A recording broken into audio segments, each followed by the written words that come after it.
So hi everybody, it's Beth Boyle, Iowa Trail Rider, and ulcers in horses are kind of a hot topic right now. A lot of people treating for ulcers, probably even more people wondering if maybe their horse suffers from ulcers. And if you follow my channel, you'll know that I'm in Arizona in February 2024, and I've been riding this horse Leo this week. Put about 50 pretty rugged miles on him during the week. Monday through Friday. Friday being the ride to Canyon Lake, which is a tough one. And he came back from that tired, but he seemed fine Friday. But by Saturday morning, my sister Susan, who owns him, noticed that he was a little bit uncomfortable. And he was pooping, he was peeing, he had no temperature. He was drinking, moving around. He was not trying to lay down, but kind of intuition kicked in, I guess. And she had wondered if maybe he had ulcers last year. Talked to the vet and had treated him for a month, and it didn't really seem to make a difference for him. But by Saturday, she was thinking maybe something was up. So we're here in Arizona, right? So we don't have our own vet stuff, but she took him up to Cave Creek, and they have an 11 vet clinic up there, and they tested him, fecal tested him, ultrasounded him, checked for gut noises, 2 rectal exams, drew blood, check. All the blood levels were fine, but he was still uncomfortable a bit, and it was a real mystery. So thought we'd do a video and kind of share with you what she learned.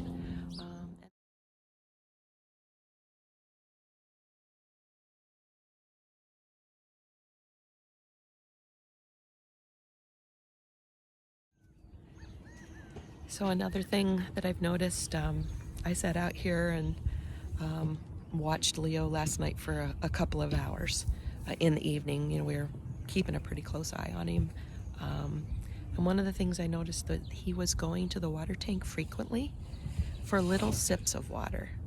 He'd take a little sip and he'd swallow, and you could see him almost just kind of like, oh.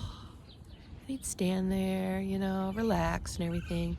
He'd have another little sip, and it just, his body motions were just like, oh, that felt good. Little sips of water. He'd come over, he'd have a bite or two of hay, and then he'd be back over for a couple little sips. But he wasn't restless or obviously painful or anything, but those little sips of water seemed to be maybe another indication.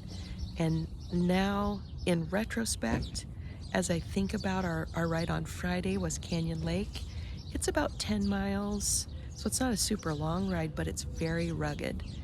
And when we got back from Canyon Lake, he seemed tired.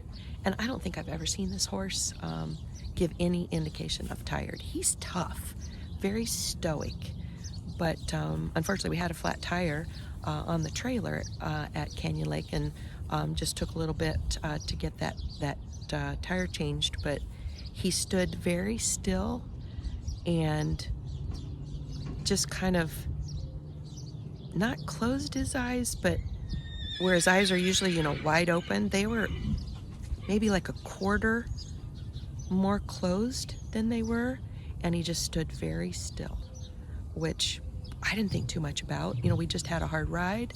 It'd been a big week for him.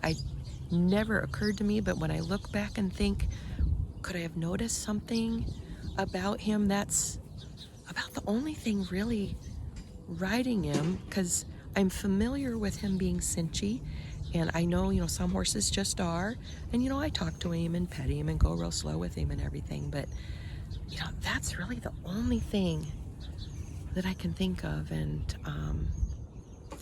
I'm just so thankful that Susie knows him well enough that on Saturday she noticed that he was sore. And even though he was doing the eat, drink, poop, pee, move around kind of thing, that she did take him to the vet, for sure.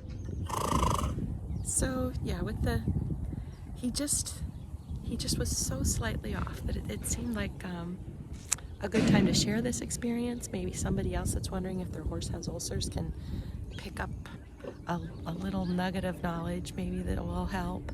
But I gotta tell you, I'm feeling pretty guilty about all the rides that I put on Leo this week. I had no idea that he was painful. So for Leo, his most regular symptom was being what we call cinchy. So as you brought the saddle to him at the hitching post, you could tell that he was visibly agitated. And as you went to set the pad up, he would kind of move away. And then when you brought the saddle, same kind of thing. Nothing dramatic, but set that saddle up there, and he just wasn't comfortable. And as you went to cinch him with front feet out, sometimes he would do the kind of down praying, kind of move. And once in a while he would pull back. And I think he's 10 now. Susan's owned him, I think this is 3rd year. And those things aren't unusual, for a horse that's sometimes used pretty heavily. But that's was the number one thing in retrospect that probably indicated that he had something going on. And you could cinch him, but you had to, bring it up slow and then let him stand for a while and tighten it up a little more. And then for me, I really only rode him here in Arizona. When I got him out onto the trailhead, we trailer out. By then the cinch, he would have unblown his belly, let the air out, and he would have like more than enough room for me to get my hand between him and the billet, and I would cinch him up just enough to where it was snug, never tight. And once you got out on the trail and snugged him up, he was fine. It didn't seem to even bother him. But there you go. See how he's swishing his tail again? That right there is about his only indication that he has belly pain. Yeah, he's, like I said, eating, drinking, pooping, peeing, moving around. But anyway, so cinchy, consistently cinchy. So Susan knows him pretty well, and on Saturday had noticed that the tail swishing and a little bit of unusual movement in his back legs, like maybe something was sore. Nothing major, but just not kicking up at his belly, but just shifting his weight really on his back legs, kind of back and forth. And she knew it wasn't right, so she took him to the vet. And again, all those tests, blood tests, fecals, 2 rectal exams, very thorough ultrasound looking for blockages or changes, and just coming up nothing, no temperature. So Susan went ahead and left him overnight and asked them to scope him Sunday morning. And they said, well, yep, we'll have to anesthetize him to do that. And then he'll need to come out of the anesthesia, and they'll want to observe him for 2 meals after that. So Sunday meal, he got one, I don't know, late morning or something, and then early afternoon. And then depending on what they found, she could bring him home or back here to where we're staying by late afternoon. So by, I don't know, 9:30 or so Sunday, she had email from the vet. And in the email were 13 screen captures of his gastric scope. And she looked at them, but didn't really know what they meant, kind of assumed that since there were 13 of them, probably something was going on. Played a little bit of phone tag and got to speak with the vet at length. So it looks like Leo came home with 2 medications. One is the ulcer guard. It's in a small tube, looks a lot like a wormer tube, and he'll be on that at least 4 weeks. Very likely that it'll be 6 weeks. The type of ulcer he has further back in his stomach is a deeper, more involved one that's going to take longer to heal. And then a second medication that the vet referred to as a binder, and I'll put some pictures of the tubes and the information on these, but it's in pill form, and this binder will help keep the stomach lining calm and quiet, and he gets 10 of those 3 times a day, which that's one of the big reasons that my sister's gonna leave Arizona and go home early this year. That if he needs medication 3 times a day, she's certainly going to do it for him, and she's not going to be here, but we're packing up today in February rather than her going home in April, and she's going to take Leo home. The vet cleared him to travel, so he was medicated all day yesterday. He'll be medicated all day today, and then we'll leave early in the morning and keep up the medication and feeding schedule. And she thought it'd be fine for him to travel after 2 days of the meds. She didn't change his diet very much. The vet was fine with continuing with both grass and alfalfa hay, but said no feed. No feed at all, and no salt. She wants the gut pH balance to stay even and appropriate, and yep, grass hay and alfalfa hay, and then these medications, and she just didn't seem to have any doubt that in 4 to 6 weeks that he would heal up. And of course his care will transition over to our equine specialist vet at home, and they'll decide if he needs scoped again at the end of the treatment, if maybe he needs antibiotics for some of that more serious abscess type ulcer that he had. The vet here thought without an antibiotic it's likely that those would clear right up on. So I'm hoping that this information will be helpful. So I listened on speakerphone as she spoke with the vet, and the vet did a fabulous job. Talked to her, I don't know, 20, 25 minutes probably, really answering her questions. But here's best I remember what the vet said. So there's 2 kinds of ulcers that horses get, and Leo has both kinds. There's a, and I'm not going to remember, but there's a more superficial one that the vet felt like in the front part of his stomach. He certainly had multiple of that kind of ulcer. And then back further in his stomach, he had the other type that's more serious and deeper. He had at least one ulcer that was bleeding, and she thought he probably also had abscessed ulcers that were infected back farther in his gut. So if you've seen my Arizona 2024 videos, I rode him hard this week. There was no indication to me that he was in a lot of pain. His ears were forward. He was willing to get in the trailer. He, got out of the trailer. He was willing to lead, to stay back, whatever I wanted.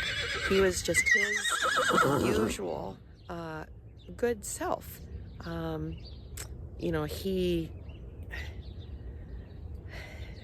But he was in pretty bad shape.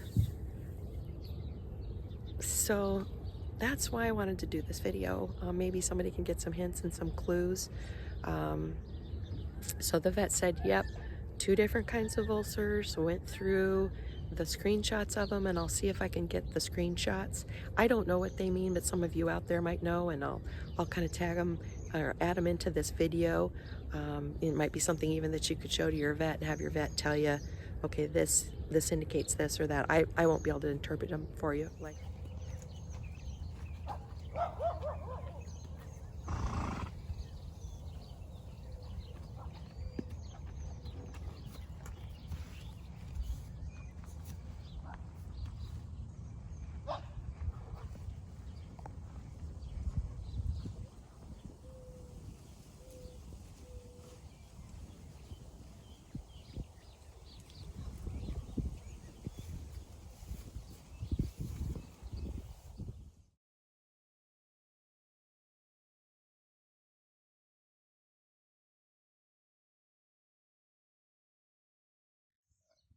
start up here and push. This just kind of desensitizes until you shove it on them. Come down. If you get here, the skin will twitch if it's bothering them. Don't want to poke them, just to push. And that'll usually, if that skin twitches in that area, they've got a stomach problem.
So there you have it, everybody. There's always new adventures in the horse world, and my sister Susan and I had a new one with ulcers this week. And gosh, I hope none of you have to go through this, but it sure felt like, since we were learning something new, that maybe if we shared it, maybe some other horses out there could get help a little sooner, and some owners could skip some of the guilt that you feel when you miss indications of something like this in a horse. So thank you for watching all the way to the end.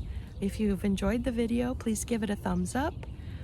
If you think I stated anything incorrectly, or just appreciate the video, don't hesitate to leave comments. I really don't know any more about this than what's in the video now. But if you have specific questions, please talk to your vet, and hopefully this can be helpful to you. But signing off from Arizona, everybody. Have a good day. From Beth Boyle, Iowa Trail Rider. I'm happy to report that Leo's scope this summer showed that his ulcers had cleared up completely, and he was perfectly healthy.